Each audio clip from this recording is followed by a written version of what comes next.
पंजाब दे विच लगातार रौला पैंदा रहिंदा है बिजली दे वधे बिल्लां दा। कहा जाता है कि पंजाब एक अजिहा सूबा है जो खुद सब तो वध बिजली पैदा करता है, पर बिजली दे रेट इस दे विच सब तो ज़्यादा रहिंदा, पर आम लोकां दे उपर इहदा बड़ा बोझ पैंदा। ਤਾਂ ਕਿਵੇਂ ਇਸ ਚੀਜ਼ ਦਾ ਹੱਲ ਕੀਤਾ ਜਾਵੇ, ਕਿਸ ਤਰੀਕੇ ਦੇ ਨਾਲ ਬਿਜਲੀ ਦੇ ਵਧੇ ਬਿੱਲਾਂ ਤੋਂ ਬਚਿਆ ਜਾਵੇ, ਤਾਂ ਇਹਦੇ ਲਈ ਹੁਣ ਇੱਕ ਨਵਾਂ ਉਪਕਰਨ ਜਿਹੜੇ ਚੱਲ ਰਹੇ ਆ, ਚੱਲ ਬੜੇ ਲੰਮੇ ਸਮੇਂ ਤੋਂ ਰਹੇ ਆ, ਪਰ ਅੱਜ ਕੱਲ੍ਹ ਬੜੀ ਵੱਡੀ ਗਿਣਤੀ ਦੇ ਵਿੱਚ ਉਹ ਲੱਗ ਰਹੇ ਆ। ਤਾਂ ਉਹਨੂੰ ਕਹਿੰਦੇ ਆ ਕਿ ਸੋਲਰ ਪਲਾਂਟ ਲਾਉਣਾ। ਕੀ ਸੋਲਰ ਪਲਾਂਟ ਦੇ ਫਾਇਦੇ ਹੈ, ਕੀ ਸੋਲਰ ਪਲਾਂਟ ਲਗਾਉਣ ਦੇ ਨੁਕਸਾਨ ਹੈ, ਕਿਸ ਤਰੀਕੇ ਦੇ ਨਾਲ ਇਹ ਕੰਮ ਕਰਦਾ ਹੈ, ਕਿੰਨੀ ਇਹਦੀ ਲਾਈਫ ਹੈ, ਸਭ ਦੀ ਜਾਣਕਾਰੀ ਲਈ ਅੱਜ ਅਸੀਂ ਗੱਲਬਾਤ ਕਰਾਂਗੇ। ਸਾਡੇ ਨਾਲ ਨਰਿੰਦਰ ਜੀ ਨੇ ਜੋ ਕਿ ਸੋਲਰ ਪਲਾਂਟ ਲਗਾਉਣ ਦਾ ਕੰਮ ਕਰਦੇ ਨੇ, ਐਕਸਪਰਟ ਨੇ ਇਸ ਚੀਜ਼ ਦੇ।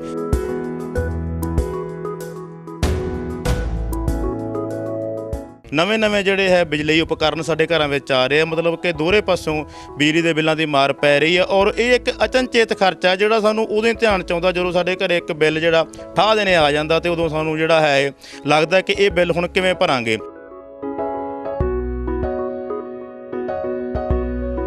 ਤੁਸੀਂ ਕਿੰਨੇ ਵੀ ਉਪਕਰਨ ਜਿਹੜੇ ਆ 4 5 10 AC ਜੋ ਮਰਜ਼ੀ ਤੁਸੀਂ ਚਲਾ ਸਕਦੇ ਆ। ਇਹ ਇੱਕ ਪੈਰਲਲ ਗ੍ਰਿਡ, ਮਿੰਨੀ ਗ੍ਰਿਡ ਤੁਹਾਡੇ ਘਰੇ ਲੱਗ ਜਾਂਦਾ, ਇਹਨੇ ਤੁਹਾਨੂੰ ਯੂਨਿਟਾਂ ਪੈਦਾ ਕਰਕੇ ਦੇਣੀਆਂ।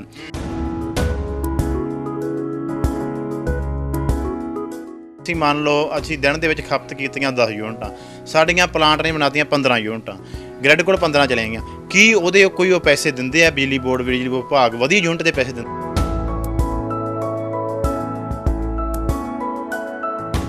ਇਹਨਾਂ ਪਲੇਟਾਂ ਦੇ ਜੇਕਰ ਗਰੰਟੀ ਵਾਰੰਟੀ ਦਾ ਕੀ ਚੱਕਰ ਹੈ, ਵੀ ਟੁੱਟ ਜੇ ਜਾਂ ਇਹ ਕੰਮ ਕਰਨੀ ਛੱਡ ਦੇ, ਉਹਦਾ ਕੀ ਹਿਸਾਬ ਕਿਤਾਬ ਹੁੰਦਾ ਹੈ?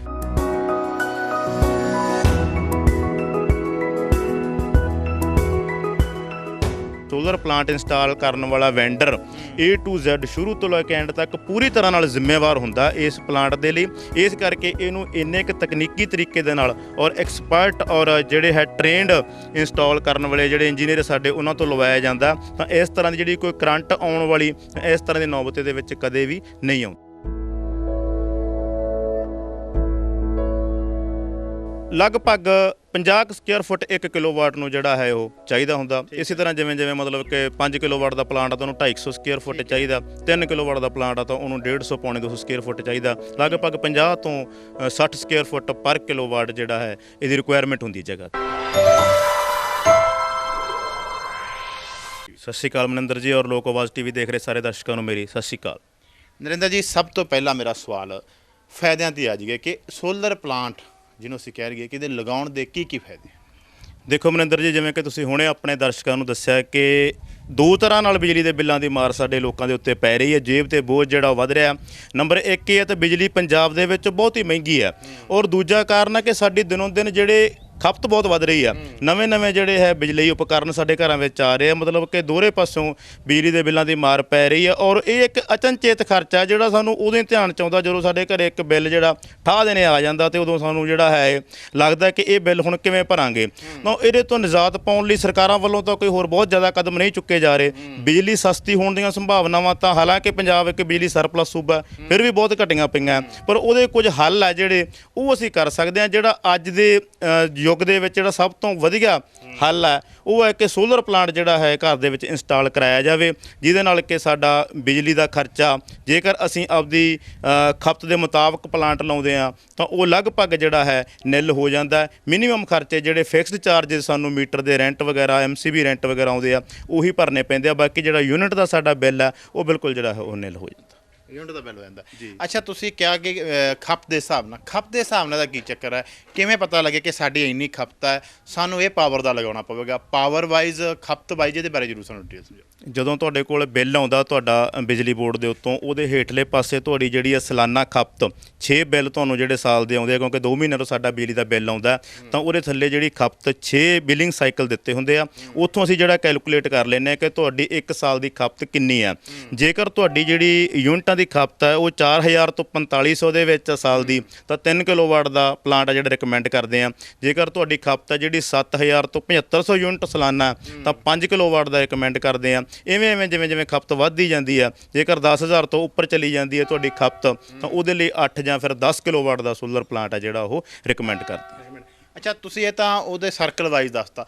ਦੇਸੀ ਭਾਸ਼ਾ ਦੇ ਵਿੱਚ ਸਾਡੇ ਤੋਂ ਜਿਹੜੀ ਆਮ ਗੱਲਬਾਤ ਚੱਲਦੀ ਹੈ, ਇਹ ਸਾਡੇ ਸੋਲਰ ਲਵਾਉਣਾ ਕਿੰਨੇ AC ਚੱਲ ਪੈਣਗੇ? ਆਮ ਹੀ ਪੁੱਛਦਾ ਵੀ ਕਿੰਨੇ ਏਸੀ ਚੱਲ ਪੈਣਗੇ। ਉਹ ਕੀ ਹਿਸਾਬ ਕਿਤਾਬ ਦੱਸੋਗੇ ਤੁਸੀਂ ਲੋਕਾਂ ਨੂੰ ਵੀ ਜਿਵੇਂ ਅਗਲਾ ਸਿੱਧਾ ਆ ਕੇ ਪੁੱਛਦਾ ਜੀ ਅਸੀਂ 3 ਏਸੀ ਚਲਾਉਣੇ ਆ, ਸੋਲਰ ਪਲਾਂਟ ਲਵਾਉਣਾ, ਉਹਦੇ ਹਿਸਾਬ ਦਾ ਉਹਦਾ ਕੀ ਸਿੱਧਾ ਸਾਦਾ ਹਿਸਾਬ ਦੱਸਣਾ ਹੋਵੇ ਆਪਾਂ। ਬਿਲਕੁਲ ਮਨਿੰਦਰ ਜੀ, ਮੈਂ ਇੱਥੇ ਸਾਡੇ ਦਰਸ਼ਕਾਂ ਨੂੰ ਦੱਸਣਾ ਚਾਹੁੰਦਾ ਕਿ ਇਹ ਜਿਹੜਾ ਪ੍ਰੋਜੈਕਟ ਹੈ ਇਹਦੇ ਉੱਪਰ ਕਿਸੇ ਏਸੀ ਦਾ ਜਾਂ ਕਿਸੇ ਵੀ ਹੋਰ ਬਿਜਲੀ ਉਪਕਰਨ ਦਾ ਡਾਇਰੈਕਟ ਕੋਈ ਲੋਡ ਨਹੀਂ ਪੈਂਦਾ ਗਾ। ਤੁਸੀਂ ਕਿੰਨੇ ਵੀ ਉਪਕਰਨ ਜਿਹੜੇ ਆ 4 5 10 ਏਸੀ ਜੋ ਮਰਜ਼ੀ ਤੁਸੀਂ ਚਲਾ ਸਕਦੇ ਆ। ਇਹ ਇੱਕ ਪੈਰਲਲ ਗ੍ਰਿਡ, ਮਿੰਨੀ ਗ੍ਰਿਡ ਤੁਹਾਡੇ ਘਰੇ ਲੱਗ ਜਾਂਦਾ, ਇਹਨੇ ਤੁਹਾਨੂੰ ਯੂਨਿਟਾਂ ਪੈਦਾ ਕਰਕੇ ਦੇਣੀਆਂ। ਉਹ ਡਿਪੈਂਡ ਕਰਦਾ ਕਿ ਜੇਕਰ ਤੁਸੀਂ ਵੱਧ ਉਪਕਰਨ ਚਲਾ ਲੈਂਦੇ ਆ, ਏਸੀ ਵੱਧ ਚਲਾ ਲੈਂਦੇ ਆ, ਤੁਹਾਡਾ ਬਿੱਲ ਵੱਧ ਆ ਜਾਊਗਾ, ਤੁਹਾਡੀ ਖਪਤ ਵੱਧ ਜੂਗੀ।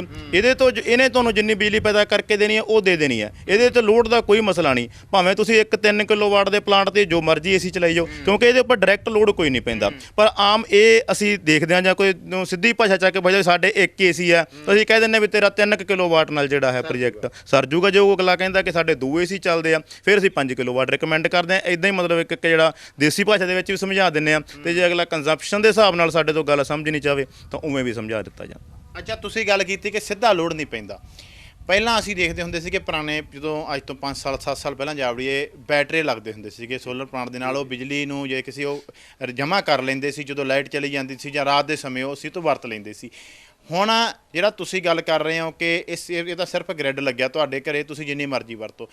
ਇਹ 2 ਤਰ੍ਹਾਂ ਦੇ ਜਿਹੜੇ ਔਨ ਗ੍ਰਿਡ ਤੇ ਆਫ ਗ੍ਰਿਡ, ਇਹਦੇ ਬਾਰੇ ਵੀ ਸਾਨੂੰ ਡਿਟੇਲ ਸਮਝਾਓ। ਜੀ ਬਿਲਕੁਲ, ਆਫ ਗ੍ਰਿਡ ਪਹਿਲਾਂ ਤੋਂ ਪ੍ਰਚਲਿਤ ਸੀਗਾ ਸਾਡੇ ਸਾਰੇ ਕਿਤੇ, ਅੱਜ ਵੀ ਆਫ ਗ੍ਰਿਡ ਸਿਸਟਮ ਲੱਗਦਾ। ਉਹ ਡਿਪੈਂਡ ਕਰਦਾ ਕਿ ਜਿੱਥੇ ਲਾਈਟ ਬਹੁਤ ਜ਼ਿਆਦਾ ਜਾਂਦੀ ਆ ਉੱਥੇ ਆਫ ਗ੍ਰਿਡ ਰਿਕਮੈਂਡ ਕਰਦੇ ਆ, ਜਾਂ ਜੋ ਛੋਟੀਆਂ ਥਾਵਾਂ ਜਿੱਥੇ ਦੁਕਾਨ ਵਗੈਰਾ, ਜਿੱਥੇ 1 2 ਪੱਖੇ ਤੇ ਲਾਈਟਾਂ ਚੱਲਣੀਆਂ, ਉੱਥੇ ਆਫ ਗ੍ਰਿਡ ਰਿਕਮੈਂਡ ਕਰਦੇ ਆ।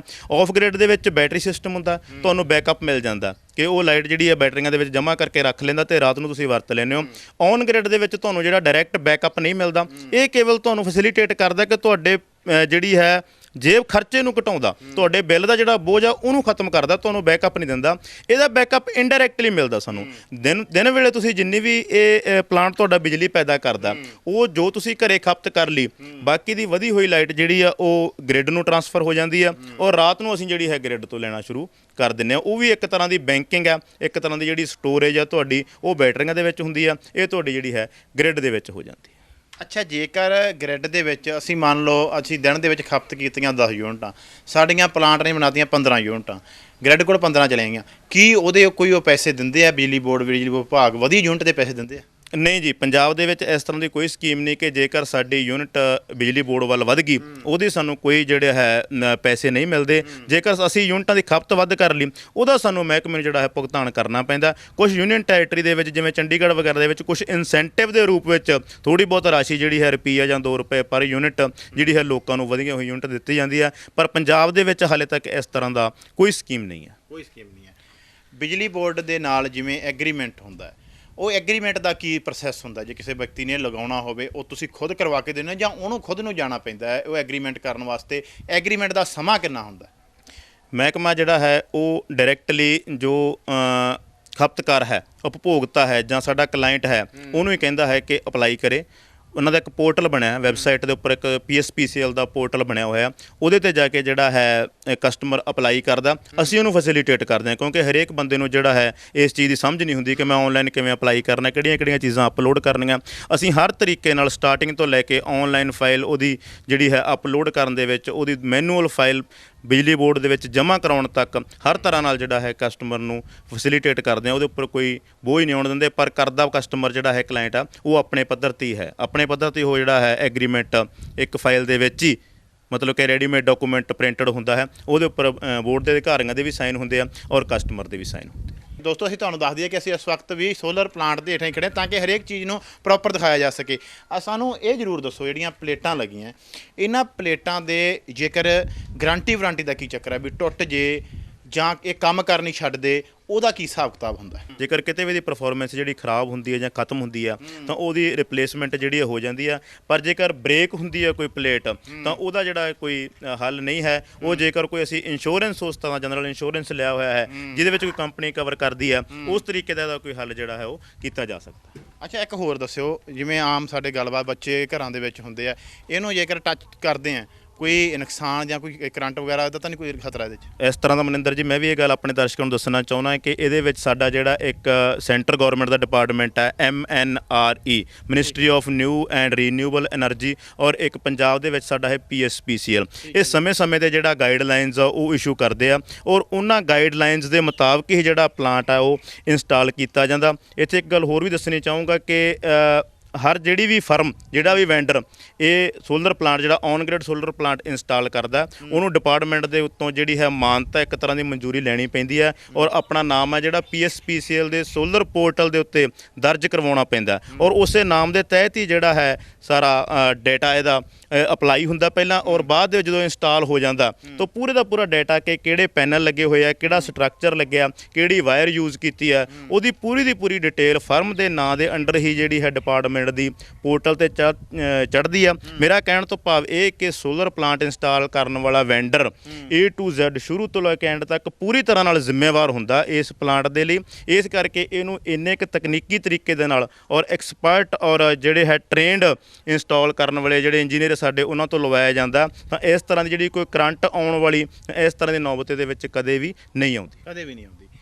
ਇੱਕ ਗੱਲ ਦੱਸੋ ਵੀ ਤੁਸੀਂ ਕਿਹਾ ਜੀ ਗਾਰੰਟੀ ਨਹੀਂ ਹੁੰਦੀ ਬ੍ਰੇਕ ਦੀ, ਮੰਨ ਲਓ ਗੜੇ ਪੈ ਜਾਂਦੇ ਆ ਜਾਂ ਤੂਫਾਨ ਆ ਜਾਂਦਾ ਕਿਸੇ ਤਰੀਕੇ ਦੇ ਨਾਲ, ਇਹਨੂੰ ਪੱਟ ਕੇ ਲੈ ਜਾਂਦਾ ਹੈ, ਗੜੇ ਇਹਨੂੰ ਤੋੜ ਦਿੰਦੇ ਆ, ਕਿਉਂਕਿ ਸਾਨੂੰ ਐਂ ਲੱਗਦਾ ਜਿਵੇਂ ਇਹ ਕੱਚ ਦਾ ਹੁੰਦਾ, ਤੇ ਫਿਰ ਇਹਦਾ ਕੀ ਹੱਲ ਹੈ? ਕਿਉਂਕਿ ਗਾਹਕ ਦਾ ਤਾਂ ਕੋਈ ਕਸੂਰ ਹੀ ਨਹੀਂ, ਗੜੇ ਪੈ ਗਏ, ਉਹਦੇ ਤੇ ਕੀ ਕੋਈ ਹੈ ਕੋਈ ਗਾਰੰਟੀ ਵਾਰੰਟੀ, ਕੋਈ ਕਿਸ ਤਰੀਕੇ ਦੇ ਨਾਲ ਕਿਸੇ ਕਲੇਮ ਹੁੰਦਾ ਹੋਵੇ? ਬਹੁਤ ਹੀ ਉੱਚ ਕੁਆਲਿਟੀ ਦਾ ਜਿਹੜਾ ਗਲਾਸ ਹੈ ਅੱਜ ਕੱਲ੍ਹ ਮਨਿੰਦਰ ਜੀ ਆ ਰਿਹਾ। ਕਿਸੇ ਜ਼ਮਾਨੇ ਵਿੱਚ ਇਹ ਸੀਗੀ ਦਿੱਕਤ ਕਿ ਜਿਹੜਾ ਗਲਾਸ ਬ੍ਰੇਕ ਹੋ ਜਾਂਦਾ ਸੀ, ਪਰ ਪਿਛਲੇ ਲੰਮੇ ਸਮੇਂ ਦੀ ਆਪਾਂ ਹਿਸਟਰੀ ਵੇਖੀ ਤਾਂ ਇਸ ਤਰ੍ਹਾਂ ਦੀ ਕੋਈ ਵੀ ਗੱਲ ਸਾਹਮਣੇ ਨਹੀਂ ਆਏਗੀ ਕਿ ਗੜਿਆਂ ਦੇ ਨਾਲ ਜਿਹੜਾ ਹੈ ਗਲਾਸ ਬ੍ਰੇਕ ਹੁੰਦਾ ਹੋਵੇ। ਸੋ ਕਿਤੇ ਕੋਈ ਕੁਦਰਤੀ ਆਫਤ ਹੀ ਐਸੀ ਇੰਨੀ ਵੱਡੀ ਆ ਜੇ ਤਾਂ ਉਹਦਾ ਤੁਹਾਨੂੰ ਪਤਾ ਫਿਰ ਇੰਸ਼ੋਰੈਂਸ ਵੀ ਜਿਹੜਾ ਹੈ ਉਹਦੇ ਵਿੱਚ ਹੱਥ ਖੜੇ ਕਰ ਜਾਂਦੀਆਂ ਕੰਪਨੀਆਂ। ਉਸ ਹਾਲਤ ਦੇ ਵਿੱਚ ਤਾਂ ਕੁਝ ਨਹੀਂ ਕਿਹਾ ਜਾ ਸਕਦਾ, ਪਰ ਸਧਾਰਨ ਹਾਲਤਾਂ ਦੇ ਵਿੱਚ ਕਦੇ ਵੀ ਇਸ ਤਰ੍ਹਾਂ ਦੀ ਕੰਪਲੇਂਟ ਹੈ ਜਿਹੜੀ ਉਹ ਦੇਖਣ ਨੂੰ ਨਹੀਂ ਮਿਲੀ।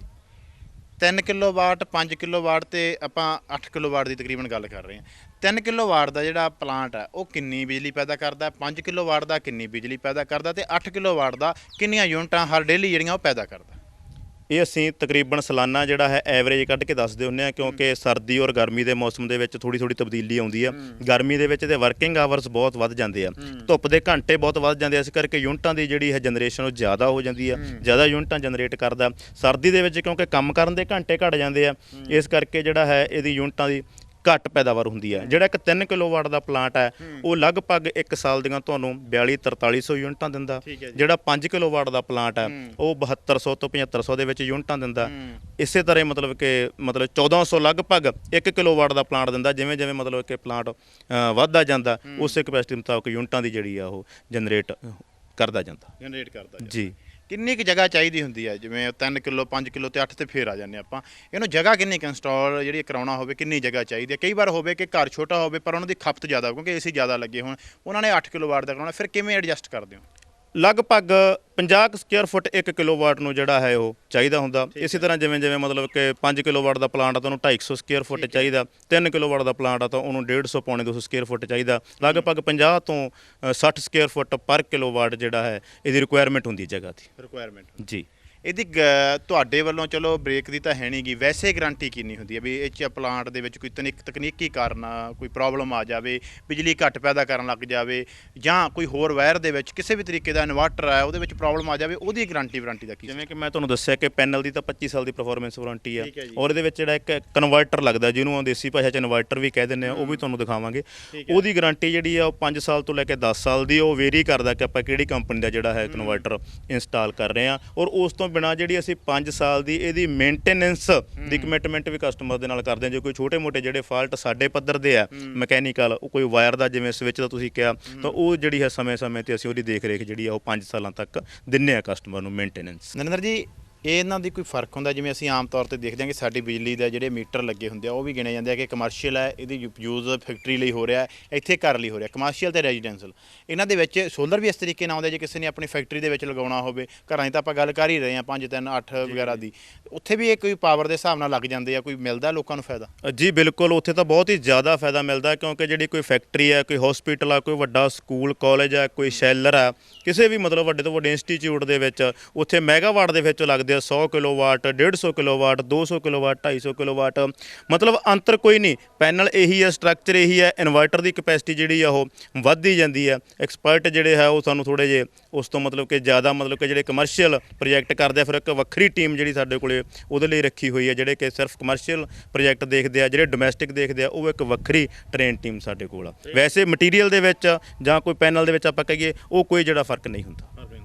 ਕੰਪਨੀਆਂ ਬੜੀਆਂ, ਨਾਮ ਨਹੀਂ ਲਵਾਂਗੇ ਅਸੀਂ ਕਿਸੇ ਦਾ ਵੀ, ਕੰਪਨੀਆਂ ਦੇ ਵਿੱਚ ਵੀ ਫਰਕ ਹੈ? ਕੋਈ ਵਧੀਆ ਘਟੀਆ ਬਿਜਲੀ ਵੱਧ ਬਣਾਉਣ ਜਾਂ ਘੱਟ ਬਣਾਉਣ ਦਾ ਇਹ ਵੀ ਚੱਕਰ ਹੁੰਦਾ, ਜਾਂ ਜਿਵੇਂ ਕਹਿੰਦੇ ਆ ਕਿ ਤਾਂ ਜੀ ਇੱਕ ਸੈੱਲ ਹੁੰਦਾ ਸੋਲਰ ਦਾ ਸਿਸਟਮ ਹੈ, ਉਵੇਂ ਉਹ ਸੈੱਲ ਨੇ ਬਿਜਲੀ ਪੈਦਾ ਕਰਨੀ, ਕੰਪਨੀ ਜਿਹੜੀ ਮਰਜ਼ੀ ਲਵਾ ਲਓ? ਬਿਲਕੁਲ ਜੀ, ਤੁਹਾਡੀ ਗੱਲ ਬਿਲਕੁਲ ਦਰੁਸਤ ਹੈ ਕਿ ਬਿਜਲੀ ਇੱਕੋ ਜਿਹੀ ਪੈਦਾ ਕਰਦੇ ਆ, ਕੋਈ ਇਹਨਾਂ ਦਾ ਫਰਕ ਨਹੀਂ। ਸਾਰੇ ਪੈਨਲਾਂ ਦੀ ਵਾਰੰਟੀ ਵੀ ਸੇਮ ਹੈ, ਪਰ ਕਈ ਵਾਰ ਕੁਝ ਇਸ ਤਰ੍ਹਾਂ ਦੇ ਬ੍ਰਾਂਡ ਹੁੰਦੇ ਆ ਜਿਨ੍ਹਾਂ ਦਾ ਨਾਂ ਚੱਲਿਆ ਹੁੰਦਾ, ਉਹਨਾਂ ਦਾ ਰੇਟ ਜਿਹੜਾ ਥੋੜ੍ਹਾ ਬਹੁਤਾ ਕਈ ਵਾਰੀ ਖਰਚਾ ਦੂਜਿਆਂ ਦੇ ਮੁਕਾਬਲੇ ਵੱਧ ਜਾਂਦਾ। ਅਦਰਵਾਈਜ਼ ਇਹਨਾਂ ਦੀ ਪਰਫਾਰਮੈਂਸ ਦੇ ਵਿੱਚ ਕੋਈ ਬਹੁਤ ਜ਼ਿਆਦਾ ਫਰਕ ਜਿਹੜਾ ਉਹ ਨਹੀਂ ਮਿਲਦਾ ਦੇਖਣ। ਹੁਣ ਅਸੀਂ ਤੁਹਾਨੂੰ ਇਨਵਰਟਰ ਵੀ ਦਿਖਾਉਣੇ ਆ। ਪਹਿਲਾਂ ਦੋਸਤੋ ਆ ਪੈਨਲ ਤੁਹਾਨੂੰ ਦਿਖਾਤਾ ਹੈ, ਇਨਵਰਟਰ ਹੈ ਜਿਹਨੂੰ ਕਨਵਰਟਰ ਕਹਿੰਦੇ ਆ, ਇਨਵਰਟਰ ਕਹਿੰਦੇ ਆ ਵੀ ਇਹ ਜਿਹੜਾ ਕਰੰਟ ਆ ਉਹਨੂੰ ਚੇਂਜ ਕਰਦਾ। ਬਾਕੀ ਇਹਨਾਂ ਨੂੰ ਜਾਣਕਾਰੀ ਲੈਂਦੇ ਆ ਵੀ ਇਹਦੇ ਕੀ ਪਰਪਸ ਹੈ, ਕੀ ਕੰਮ ਹੈ, ਤੇ ਕਿਸ ਤਰੀਕੇ ਦੇ ਨਾਲ ਇਹ ਜਿਹੜਾ ਪੈਨਲ ਦੇ ਨਾਲ ਦਾ ਲਗਾਉਣਾ ਚਾਹੀਦਾ, ਜਾਂ ਇਹਦੀ ਕੰਪਨੀ ਵੀ ਅਸੀਂ ਵੱਖਰੀ ਚੂਜ਼ ਕਰ ਸਕਦੇ। ਰਾਮੇਣਾ ਸਾਹਿਬ, ਜਿਵੇਂ ਮੈਂ ਗੱਲ ਕੀਤੀ ਕਿ ਇਹ ਜਿਹੜਾ ਇਨਵਰਟਰ ਹੈ ਇਹ ਤੁਸੀਂ ਪੈਨਲ ਦੇ ਨਾਲ ਦਾ ਯੂਜ਼ ਕਰਦੇ ਹੋ, ਜਾਂ ਇਹ ਕਿਵੇਂ ਅਸੀਂ ਸਾਡੇ ਕੋਲ ਚੁਆਇਸ ਹੁੰਦੀ ਹੈ? ਜਿਵੇਂ ਅਸੀਂ ਆਮ ਘਰਾਂ 'ਚ ਦੇਖਦੇ ਹਾਂ ਕਿ ਬੈਟਰਾ ਅਸੀਂ ਹੋਰ ਕੰਪਨੀ ਦਾ ਲੈ ਲੈਂਦੇ ਹਾਂ, ਇਨਵਰਟਰ ਅਸੀਂ ਹੋਰ ਕੰਪਨੀ ਦਾ ਰੱਖ ਲੈਂਦੇ ਹਾਂ, ਇਸ ਤਰੀਕੇ ਦੀ ਇਹਦੇ 'ਚ ਵੀ ਕੋਈ ਹੁੰਦੀ ਹੈ ਕਿ ਨਹੀਂ ਕਰਨਾ ਚਾਹੀਦਾ? ਜੀ ਬਿਲਕੁਲ, ਚੋਇਸਿਸ ਬਹੁਤ ਨੇ ਲੋਕਾਂ ਕੋਲ, ਕੋਈ ਵੀ ਇਨਵਰਟਰ ਲਾ ਸਕਦੇ, ਕੋਈ ਵੀ ਪੈਨਲ, ਪਰ ਜਿਹੜਾ ਸਾਡਾ ਫੰਡਾ ਅਸੀਂ ਜੋ ਰਿਜ਼ਲਟ ਕੱਢਿਆ ਆਪਣੇ ਲੰਮੇ ਤਜਰਬੇ ਦੇ ਬਾਅਦ ਉਹ ਇਹੀ ਹੈ ਕਿ ਇਨਵਰਟਰ ਔਰ ਜਿਹੜੇ ਪੈਨਲ ਆ ਉਹ ਇੱਕੋ ਕੰਪਨੀ ਦੇ ਲਾਏ ਜਾਣ। ਉਹਦਾ ਇੱਕ ਠੋਸ ਕਾਰਨ ਆ ਸਾਡੇ ਕੋਲੇ ਕਿਉਂ ਅਸੀਂ ਇਸ ਤਰ੍ਹਾਂ ਕਰਦੇ ਸੀ। ਜਦੋਂ ਵੀ ਕੋਈ ਪਲਾਂਟ ਲਾਉਂਦੇ ਆ ਤਾਂ ਅਸੀਂ ਇੱਕੋ ਕੰਪਨੀ ਦਾ ਜਿਹੜਾ ਹੈ ਪ੍ਰੋਡਕਟ ਲਾਉਂਦੇ ਆ। ਉਹਦੇ ਵਿੱਚ ਇਹ ਹੈ ਕਿ ਕੱਲ੍ਹ ਨੂੰ ਬਾਈ ਚਾਂਸ, ਵੈਸੇ ਤਾਂ ਇਹਦੇ ਵਿੱਚ ਦਿੱਕਤਾਂ ਆਉਣ ਦੇ ਚਾਂਸ ਬਹੁਤ ਘੱਟ ਆ, ਪਰ ਫਿਰ ਵੀ ਇੱਕ ਇਲੈਕਟ੍ਰੀਕਲ ਜਿਹੜਾ ਹੈ ਪ੍ਰੋਡਕਟ ਆ, ਦਿੱਕਤ ਤਾਂ ਕਦੇ ਵੀ ਆ ਸਕਦੀ ਆ। ਤਾਂ ਜਦੋਂ ਉਹ ਦਿੱਕਤ ਆਉਂਦੀ ਆ ਤਾਂ ਉੱਥੇ ਕੀ ਚੀਜ਼ ਫੇਸ ਕਰਨੀ ਪੈਂਦੀ ਹੈ ਕਿ ਜਦੋਂ ਇਨਵਰਟਰ ਦੀ ਕੰਪਨੀ ਵਾਲਾ ਜਿਹੜਾ ਹੈ ਸਾਡੇ ਕੋਲ ਮਕੈਨਿਕ ਆਉਂਦਾ ਜਾਂ ਕੰਪਨੀ ਦਾ ਬੰਦਾ ਆਉਂਦਾ ਤਾਂ ਉਹ ਆਮ ਤੌਰ 'ਤੇ ਕਹਿ ਦਿੰਦਾ ਜੀ ਸਾਡੇ ਇਨਵਰਟਰ ਦੇ ਵਿੱਚ ਤਾਂ ਦਿੱਕਤ ਕੋਈ ਨਹੀਂ, ਮੈਂ ਚੈੱਕ ਕਰ ਲਿਆ, ਤੁਸੀਂ ਜਿਹੜਾ ਪੈਨਲ ਵਾਲਾ ਬੰਦਾ ਉਹਦੇ ਨਾਲ ਜਿਹੜਾ ਸੰਪਰਕ ਕਰੋ। ਜਿਹੜਾ ਪੈਨਲ ਵਾਲਾ ਜਦੋਂ ਆਉਂਦਾ ਤਾਂ ਉਹ ਇਹ ਕਹਿ ਦਿੰਦਾ ਕਿ ਜੀ ਸਾਡੇ ਪੈਨਲ ਠੀਕ ਆ, ਤੁਸੀਂ ਇਨਵਰਟਰ ਵਾਲੇ ਬੰਦੇ ਨਾਲ ਸੰਪਰਕ ਕਰੋ। ਉਹਨਾਂ ਦੋਹਾਂ ਬੰਦਿਆਂ ਨੂੰ ਇੱਕ ਪਲੇਟਫਾਰਮ 'ਤੇ ਇੱਕੋ ਸਮੇਂ ਇਕੱਠੇ ਕਰਨਾ ਸਾਡੇ ਲਈ ਬੜਾ ਮੁਸ਼ਕਲ ਹੋ ਜਾਂਦਾ, ਬੜੀ ਦਿੱਕਤ ਆ ਜਾਂਦੀ ਹੈ। ਜਦੋਂ ਉਹ ਪ੍ਰੋਡਕਟ ਇੱਕੋ ਕੰਪਨੀ ਦਾ ਲੱਗਿਆ ਹੋਊਗਾ ਇਨਵਰਟਰ ਤੇ ਪੈਨਲ, ਉਦੋਂ ਜਦੋਂ ਵੀ ਕੰਪਨੀ ਦਾ ਮਕੈਨਿਕ ਇੰਜੀਨੀਅਰ ਤੁਹਾਡੇ ਕੋਲੇ ਚੈੱਕ ਕਰਨ ਆਊਗਾ ਤਾਂ ਔਨ ਦੀ ਸਪੌਟ ਉਹਨੂੰ ਡਿਸੀਜਨ ਦੇਣਾ ਪਊਗਾ ਕਿ ਦਿੱਕਤ ਇਨਵਰਟਰ ਦੇ ਵਿੱਚ ਆ ਜਾਂ ਦਿੱਕਤ ਜਿਹੜੀ ਹੈ ਪੈਨਲ ਦੇ ਵਿੱਚ। ਤੇ ਜਦੋਂ ਡਿਸੀਜਨ ਦੇਤਾ ਉਦੋਂ ਬਾਅਦ ਉਹਦੀ ਜਿਹੜੀ ਹੈ ਉਹਨੂੰ ਫਿਕਸ ਵੀ ਉਸੇ ਨੂੰ ਕਰਨਾ ਪਊਗਾ। ਤਾਂ ਇਸੇ ਵਜ੍ਹਾ ਕਰਕੇ ਜਿਹੜਾ ਹੈ ਅਸੀਂ ਇੱਕੋ ਕੰਪਨੀ 'ਤੇ ਨਿਰਭਰ ਰਹਿੰਦੇ ਹਾਂ ਕਿ ਜਿਹੜੀ ਵੀ ਕੰਪਨੀ ਦਾ ਅਸੀਂ ਪ੍ਰੋਡਕਟ ਲਾਈਏ, ਇਨਵਰਟਰ ਔਰ ਪੈਨਲ ਇੱਕੋ ਕੰਪਨੀ ਦਾ ਲਾਇਆ ਜਾਵੇ। ਇਹ ਸੋਲਰ ਪਲਾਂਟ ਚੱਲ ਰਿਹਾ ਇਸ ਟਾਈਮ ਜਾਂ ਨਹੀਂ ਚੱਲ ਰਿਹਾ? ਮੰਨ ਲਓ ਬੱਦਲ ਹੋ ਗਏ ਜਾਂ ਮੀਂਹ ਪੈਣ ਲੱਗ ਗਿਆ, ਉਹ ਸਾਨੂੰ ਕਿਸੇ ਤਰੀਕੇ ਨਾਲ ਪਤਾ ਲੱਗ ਸਕਦਾ, ਗਾਹਕ ਨੂੰ ਕਿਸੇ ਤਰੀਕੇ ਨਾਲ ਪਤਾ ਲੱਗ ਸਕਦਾ? ਬਿਲਕੁਲ ਜੀ, 3 ਥਾਵਾਂ ਤੋਂ ਤੁਸੀਂ ਇਹਦੀ ਰੀਡਿੰਗ ਜਿਹੜੀ ਲੈ ਸਕਦੇ ਆ। ਇੱਕ ਤਾਂ ਤੁਹਾਡੇ ਘਰ ਦੇ ਬਾਹਰ ਚੈੱਕ ਮੀਟਰ ਲੱਗਦਾ ਜਿਹੜਾ ਕੇਵਲ ਉਹ ਯੂਨਿਟਾਂ ਦੱਸਦਾ ਜੋ ਤੁਹਾਡੇ ਸੋਲਰ ਪਲਾਂਟ ਨੇ ਜਨਰੇਟ ਕੀਤੀਆਂ। ਉਸ ਤੋਂ ਬਿਨਾਂ ਜਿਹੜਾ ਇਨਵਰਟਰ ਦਾ ਡਿਸਪਲੇ ਇੱਥੇ ਤੁਹਾਨੂੰ ਨਜ਼ਰ ਆ ਰਿਹਾ, ਇਸ ਡਿਸਪਲੇ ਦੇ ਵਿੱਚ ਯੂਨਿਟਸ ਸ਼ੋ ਹੁੰਦੀਆਂ ਕਿ ਅੱਜ ਇਹਨੇ ਕਿੰਨੀਆਂ ਯੂਨਿਟਾਂ ਬਣਾਤੀਆਂ ਤੇ ਜਦੋਂ ਦਾ ਇਹ ਪਲਾਂਟ ਇੰਸਟਾਲ ਹੋਇਆ ਉਦੋਂ ਤੋਂ ਹੁਣ ਤੱਕ ਇਹਨੇ ਕਿੰਨੀਆਂ ਯੂਨਿਟਾਂ ਬਣਾਤੀਆਂ। ਤੀਜਾ ਜਿਹੜਾ ਤਰੀਕਾ ਹੈ ਕਿ ਇਹਦੇ ਥੱਲੇ ਜਿਹੜਾ ਹੈ ਸਿਸਟਮ ਤੁਸੀਂ ਦੇਖ ਰਹੇ ਹੋਗੇ, ਇੱਕ ਵਾਈਫਾਈ ਸਿਸਟਮ ਲੱਗਿਆ। ਕਈ ਇਨਵਰਟਰਾਂ ਦੇ ਵਿੱਚ ਇੱਕ ਸਿਮ ਵਾਲਾ ਸਿਸਟਮ, ਉਹਦਾ ਸਿਮ ਪਾਉਣਾ ਪੈਂਦਾ। ਇਹ ਇੱਕ ਐਪ ਇੰਸਟਾਲ ਹੋ ਕੇ ਜਾਂ ਇੱਕ ਵੈਬ ਲਿੰਕ ਤੇ ਤੁਹਾਡੇ ਮੋਬਾਈਲ ਫੋਨ ਦੇ ਨਾਲ ਜਿਹੜਾ ਹੈ ਕਨੈਕਟ ਹੋ ਜਾਂਦਾ, ਔਰ ਤੁਸੀਂ ਕਿਸੇ ਵੇਲੇ ਵੀ ਆਪਣੇ ਮੋਬਾਈਲ ਫੋਨ ਤੇ ਜਿਹੜੀ ਆਪਣੀ ਪ੍ਰੋਡਕਸ਼ਨ ਹੈ ਇਹਦੀ ਜੋ ਯੂਨਿਟਾਂ ਇਹ ਬਣਾ ਰਿਹਾ ਜਾਂ ਬੰਦ ਪਿਆ ਜਾਂ ਬਣਾ ਰਿਹਾ, ਉਹਨੂੰ ਜਿਹੜਾ ਕਿਸੇ ਵੇਲੇ ਮੋਬਾਈਲ ਫੋਨ ਤੇ ਜਿਹੜਾ ਹੈ ਉਹ ਚੈੱਕ ਕਰ ਸਕਦੇ। ਇੱਕ ਕਹਿੰਦੇ ਆ ਜੀ ਇਹਦੇ ਤੇ ਵੀ ਅਸਮਾਨੀ ਬਿਜਲੀ ਡਿੱਗਣ ਦਾ ਬੜਾ ਖਤਰਾ ਹੁੰਦਾ, ਉਹਦਾ ਕਿਵੇਂ ਬਚਾਅ ਕੀਤਾ ਜਾ ਸਕਦਾ? ਦੇਖੋ ਮਨਿੰਦਰ ਜੀ, ਹਰ ਤਰ੍ਹਾਂ ਨਾਲ ਪਲਾਂਟ ਆ ਜਿਹੜਾ ਇਹ ਸੇਫ ਕੀਤਾ ਗਿਆ। ਇਸੇ ਕਰਕੇ ਮੈਂ ਪਹਿਲਾਂ ਵੀ ਜ਼ਿਕਰ ਕੀਤਾ ਸੀ ਕਿ ਗਵਰਨਮੈਂਟ ਤੋਂ ਸਮੇਂ-ਸਮੇਂ ਗਾਈਡਲਾਈਨਸ ਜਿਹੜੀਆਂ ਜਾਰੀ ਕੀਤੀਆਂ ਜਾਂਦੀਆਂ। ਇਹਦੀ ਇੱਕ 3 ਤਰ੍ਹਾਂ ਦੀ ਅਰਥਿੰਗ ਕੀਤੀ ਜਾਂਦੀ ਆ। ਏਸੀ ਕਰੰਟ ਦੀ ਵੱਖਰੀ ਕੀਤੀ ਜਾਂਦੀ ਹੈ, ਡੀਸੀ ਕਰੰਟ ਦੀ ਵੱਖਰੀ, ਔਰ ਜਿਹੜੀ ਅਸਮਾਨੀ ਬਿਜਲੀ ਆ ਉਹਦਾ ਇੱਕ ਵੱਖਰਾ ਅਰਥ ਕੀਤਾ ਜਾਂਦਾ, ਜਿਹਦੇ ਵਿੱਚ ਇੱਕ ਲਾਈਟ ਅਰੈਸਟਰ ਜਿਹੜਾ ਹੈ ਇਸ ਪ੍ਰੋਜੈਕਟ ਦੀ ਪਲਾਂਟ ਦੀ ਉਚਾਈ ਤੋਂ ਵੱਧ ਉਚਾਈ ਵਾਲਾ ਜਿਹੜਾ ਹੈ ਅਸੀਂ ਇੰਸਟਾਲ ਕਰਦੇ ਹਾਂ, ਜਿਹੜਾ ਕਿ ਇਸ ਪਲਾਂਟ ਦੀ ਪੂਰੀ ਤਰ੍ਹਾਂ ਨਾਲ ਸੁਰੱਖਿਆ ਕਰਦਾ ਅਸਮਾਨੀ ਬਿਜਲੀ ਤੋਂ, ਔਰ ਨੇੜੇ ਤੇੜੇ ਦੇ ਘਰਾਂ ਦੀ ਵੀ ਉਹ ਜਿਹੜੀ ਸੁਰੱਖਿਆ ਇਸ ਤਰ੍ਹਾਂ ਦਾ ਉਪਕਰਨ ਆ ਜਿਹੜਾ ਉਹ ਕਰ ਦਿੰਦਾ। ਸਵਾਲ ਆ ਸਾਡਾ ਕਿ ਇਹਦਾ ਜਿਹੜਾ ਸੋਲਰ ਪਲਾਂਟ ਹੈ ਇਹਦਾ ਸਾਡੇ ਵਾਤਾਵਰਨ ਨੂੰ ਨੁਕਸਾਨ ਤਾਂ ਨਹੀਂ ਕੋਈ, ਕੀ ਇਕੋ ਫਰੈਂਡਲੀ ਹੈ ਜਾਂ ਨਹੀਂ? ਇਹ ਬਿਲਕੁਲ ਜੀ, ਇਹ ਤਾਂ ਪੂਰੀ ਤਰ੍ਹਾਂ ਨਾਲ ਇਕੋ ਫਰੈਂਡਲੀ ਹੈ। ਮਤਲਬ ਵਾਤਾਵਰਣ ਦੇ ਵਿੱਚ ਤਾਂ ਵਧੀਆ ਹਿੱਸਾ ਪਾ ਰਿਹਾ, ਕਿਉਂਕਿ ਅਸੀਂ ਆਪਣੀ ਬਿਜਲੀ ਘਰੇ ਹੀ ਪੈਦਾ ਕਰ ਰਹੇ ਹਾਂ। ਕੋਈ ਇਹਨੇ ਪ੍ਰਦੂਸ਼ਣ ਨਹੀਂ ਕਰਨਾ, ਕੋਈ ਇਹਨੇ ਕਿਸੇ ਤਰ੍ਹਾਂ ਦਾ ਵੀ ਜਿਹੜਾ ਹੈ ਹੋਰ ਮਤਲਬ ਕਿ ਪੋਲੂਸ਼ਨ ਦੇ ਵਿੱਚ ਇਹਦਾ ਰੋਲ ਨਹੀਂ ਹੈ। ਇਹ ਤਾਂ ਪੂਰੀ ਤਰ੍ਹਾਂ ਨਾਲ ਪਲਾਂਟ ਜਿਹੜਾ ਹੈ ਉਹ ਇਕੋ ਫਰੈਂਡਲੀ। ਤਾਂ ਅਸੀਂ ਸਾਰੀ ਗੱਲਬਾਤ ਕੀਤੀ, ਸਾਨੂੰ ਬੜੇ ਵਧੀਆ ਤਰੀਕੇ ਦੇ ਨਾਲ ਨਰਿੰਦਰ ਰਾਮਿਆਣਾ ਨੇ ਦੱਸਿਆ ਕਿ ਜਿਹੜਾ ਸੋਲਰ ਪਲਾਂਟ ਹੈ ਇਹਦੇ ਕੀ ਫਾਇਦੇ ਆ, ਕੀ ਨੁਕਸਾਨ ਹੈ, ਕਿਸ ਤਰੀਕੇ ਦੇ ਨਾਲ ਕਿਹੜੇ ਪਰਿਵਾਰ ਨੂੰ ਕਿੰਨੀ ਯੂਨਿਟ ਖਪਤ ਕਰਨ ਵਾਲਿਆਂ ਨੂੰ ਕਿੰਨੇ ਪਾਵਰ ਦਾ ਲਗਾਉਣਾ ਚਾਹੀਦਾ। ਤਾਂ ਦੋਸਤੋ ਮੈਨੂੰ ਲੱਗਦਾ ਹੈ ਕਿ ਹਰ ਗੱਲ ਕਲੀਅਰ ਹੋ ਗਈ ਹੋਊਗੀ। ਹਰ ਇੱਕ ਸਵਾਲ ਜਿਹੜਾ ਆਮ ਲੋਕਾਂ ਦੇ ਜ਼ਿਹਨ ਦੇ ਵਿੱਚ ਹੁੰਦਾ ਹੈ ਉਹ ਤੁਹਾਡੇ ਨਾਲ ਸਾਂਝਾ ਕੀਤਾ। ਉਹ ਹਰ ਇੱਕ ਸਵਾਲ ਅਸੀਂ ਉਹਨਾਂ ਨੂੰ ਪੁੱਛਿਆ ਤਾਂ ਉਹਨਾਂ ਨੇ ਬੜੇ ਵਧੀਆ ਤਰੀਕੇ ਦੇ ਨਾਲ ਦੱਸਿਆ। ਤਾਂ ਜਿਸ ਤਰੀਕੇ ਦੇ ਨਾਲ ਬਿਜਲੀ ਦੇ ਰੇਟ ਵੱਧ ਰਹੇ ਆ, ਜਿਸ ਤਰੀਕੇ ਦੇ ਨਾਲ ਅਸੀਂ ਹਰ ਰੋਜ਼ ਦੇਖਦੇ ਹਾਂ ਕਿ ਸਾਡੇ ਤੇ ਬਿੱਲਾਂ ਦਾ ਬੋਝ ਪੈ ਰਿਹਾ, ਤਾਂ ਜਿਸ ਪਰਿਵਾਰ ਦੀ ਗੁੰਜਾਇਸ਼ ਹੈ, ਜੋ ਪਰਿਵਾਰ ਲਵਾ ਸਕਦਾ ਹੈ, ਇਹਦੇ ਦੋ ਫਾਇਦੇ ਆ। ਇਹਨਾਂ ਨੇ ਦੱਸਿਆ ਕਿ ਇੱਕ ਤਾਂ ਇਹਦਾ ਬਿਜਲੀ ਦੀ ਜਿਹੜੀ ਹੈ ਸਾਡੀ ਉਹ ਇਕੋ ਫਰੈਂਡਲੀ ਹੈ, ਸਾਡੇ ਵਾਤਾਵਰਣ ਲਈ ਵਧੀਆ ਹੈ। ਦੂਜੇ ਨੰਬਰ ਦੇ ਉੱਤੇ ਸਾਡਾ ਜਿਹੜਾ ਬਿਜਲੀ ਦਾ ਖਪਤ ਹੈ ਉਹ ਸਾਡੀ ਹੁੰਦੀ ਹੈ, ਪਰ ਸਾਡੀ ਜਿਹੜੀ ਕੰਜੰਪਸ਼ਨ ਹੈ ਉਹ ਦੋਨੇ ਮਿਲਾ ਕੇ ਸਾਨੂੰ ਜਿਹੜਾ ਬਰਾਬਰ ਬਿੱਲ ਰਹਿ ਜਾਂਦਾ। ਸਾਡੇ ਉੱਪਰ ਸਿਰਫ ਉਹੀ ਖਰਚੇ ਪੈਂਦੇ ਆ ਜਿਹੜੇ ਖਰਚੇ ਸਾਨੂੰ ਬਿਜਲੀ ਬੋਰਡ ਵੱਲੋਂ ਫਿਕਸ ਹੁੰਦੇ ਆ। ਤਾਂ ਇਸ ਤਰੀਕੇ ਦੇ ਨਾਲ ਅਸੀਂ ਬਿਜਲੀ ਦੇ ਭਾਰੀ ਬਿੱਲਾਂ ਤੋਂ ਹੀ ਬਚ ਸਕਦੇ ਹਾਂ, ਕਿਉਂਕਿ ਸਰਕਾਰਾਂ ਤਾਂ ਹੋ ਸਕਦਾ ਸਾਡੇ ਬਿੱਲ ਨਾ ਘਟਾਉਣ, ਪਰ ਅਸੀਂ ਆਪਦੇ ਆਪ ਇਹ ਚੀਜ਼ ਤੋਂ ਬਚ ਸਕਦੇ ਹਾਂ। ਤਾਂ ਬੜੇ ਵਧੀਆ ਤਰੀਕੇ ਦੇ ਨਾਲ ਇੱਕ ਚੀਜ਼ ਦੀ ਤੁਹਾਨੂੰ ਜਾਣਕਾਰੀ ਦਿੱਤੀ ਹੈ। ਕੈਮਰਾ ਪਰਸਨ ਹਿਮਤਾਜ ਢੱਲਾ ਦੇ ਨਾਲ ਮਨਿੰਦਰਜੀਤ ਸਿੱਧੂ, ਲੋਕਵਾਈ TV।